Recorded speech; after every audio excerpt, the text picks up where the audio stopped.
donde el tiempo renace. Los hermanos Owen en Guayaquil, presentado por Fiorella González, Damaris González. Segundo ciclo, paralelo a. Introducción. En esta historia, el tiempo no solo pasa, también renace. Los hermanos Peter y Thomas Owen, artistas del siglo XV, viajaron a Florencia buscando inspiración. Lo que encontraron fue una visión que los llevaría más lejos de lo que imaginaron, hacia el futuro, hacia Guayaquil, hacia un teatro donde el alma y el tiempo se encuentran. Peter Owen viajó desde Inglaterra a Florencia en el año 1411, motivado por el rumor de un arquitecto revolucionario que desafiaba los límites del diseño gótico para revivir el espíritu del antiguo Roma. Lo acompañaba su hermano menor, Thomas Owen, un escultor curioso y apasionado por las proporciones humanas y la filosofía del arte. Ambos hermanos eran diferentes, pero inseparables. Peter, obsesionado con la precisión y el equilibrio arquitectónico. Thomas, guiado por la emoción, la forma y el misterio del tiempo. Al llegar a Florencia, conocieron al hombre que marcaría sus vidas, Filippo Brunelleschi. Peter se convirtió en su discípulo más leal, colaborando en obras como la cúpula del Duomo, diseñando junto al maestro un sistema de poleas y andamios que rompía con lo establecido. Thomas, por su parte, trabajó en los reliefs interiores, aportando expresión y simbolismo a cada superficie. Juntos, los tres imaginaron un proyecto distinto, la Capilla del Tiempo, una obra secreta, circular e íntima, inspirada en el Panteón romano. No sería un lugar para rezar, sino para contemplar el paso del tiempo. La cúpula tenía una abertura por donde la luz marcaba las horas. En lugar de un altar, había un reloj sin manesillas tallado en mármol. Mientras Peter calculaba proporciones y recorridos, Thomas diseñaba esculturas que representaban los estados del alma. Frente al tiempo, la espera, la nostalgia, la transformación. Ambos hermanos escribían en un cuaderno de cuero compartido, titulado De Armonía Temporis. En él, Peter registraba teorías sobre arquitectura y ritmo, mientras Thomas escribía reflexiones poéticas y dibujos simbólicos. Aunque discutían seguido, sabían que sus visiones se complementaban. El 12 de noviembre de 1435, mientras trabajaban en el plano final de la capilla, una vibración recorrió el suelo. Un zumbido invisible, como el eco de una campana lejana, llenó el espacio. La luz se curvó, luego, oscuridad, y al abrir los ojos, ya no estaban en Florencia. Frente a ellos, una ciudad cálida, ruidosa, cubierta de concreto y luces. A lo lejos, el río no era el Arno, sino el Guayas. El año 2025.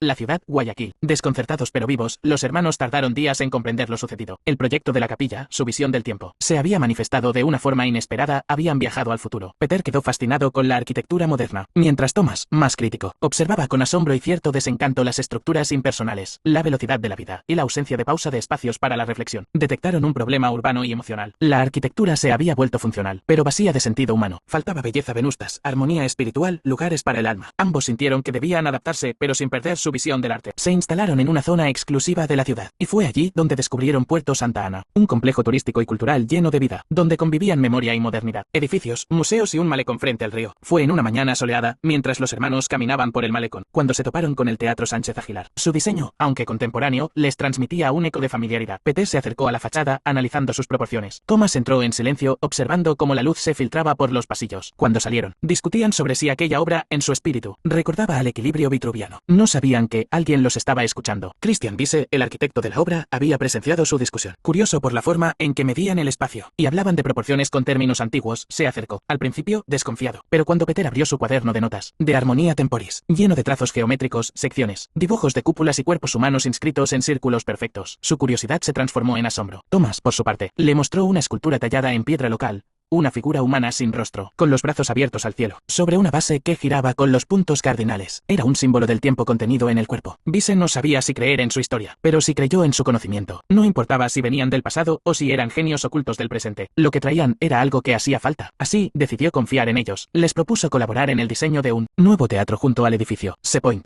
Era una oportunidad perfecta para unir el pasado y el presente. Los hermanos no solo aceptaron, sino que encontraron en ese lugar un problema urgente que necesitaba respuesta. La ciudad había perdido su relación simbólica con el tiempo y el espacio. En Guayaquil todo parecía diseñado para ir más rápido, para producir más, pero no había espacios para detenerse, contemplar, recordar o simplemente sentir. Su propuesta arquitectónica fue, entonces, una reinterpretación de su antigua capilla del tiempo. El edificio tendría una planta circular, símbolo de perfección, con una cúpula abierta al cielo, que permitía que la luz recorriera el interior, como si fuera un reloj invisible. En lugar de un escenario frontal, el teatro tendría una plataforma central, envolvente, donde el público rodeara a la escena como parte de ella. El espacio mismo sería un actor. El interior estaba modelado según las ideas de Vitruvio. Todo debía cumplir con la resistencia, firmitas, la utilidad utilitas y la belleza venustas. Las columnas no eran meramente decorativas, se ordenaban siguiendo un ritmo armónico, como una partitura, recordando la composición de las iglesias de Brunelleschi. Los arcos de medio punto se combinaban con una bóveda suave que permitía una acústica perfecta. La ornamentación era sutil, hornacinas con esculturas, que representaban los ciclos del alma alma de esperanza, dolor, redención, memoria, talladas por Thomas con mármol traído de Cuenca. Peter se encargó del recorrido, desde el ingreso hasta el centro del teatro. El visitante pasaba por corredores simétricos, con juegos de luces naturales que variaban según la hora. Todo el espacio estaba modulado bajo proporciones matemáticas. Cada paso que uno daba, sin saberlo, seguía un patrón áureo. El teatro fue inaugurado con éxito. Su arquitectura no solo sorprendió por su belleza,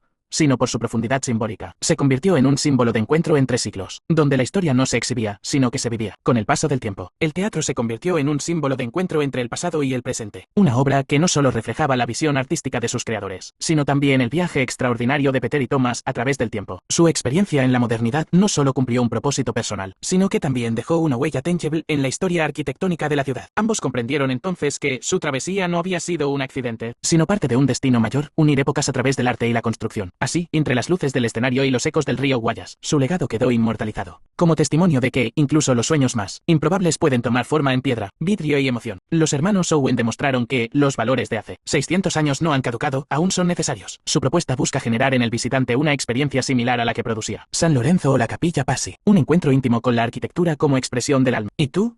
¿Qué construirías si el tiempo no fuera un límite, sino un compañero? Gracias por escuchar. Nos encontramos en la próxima historia.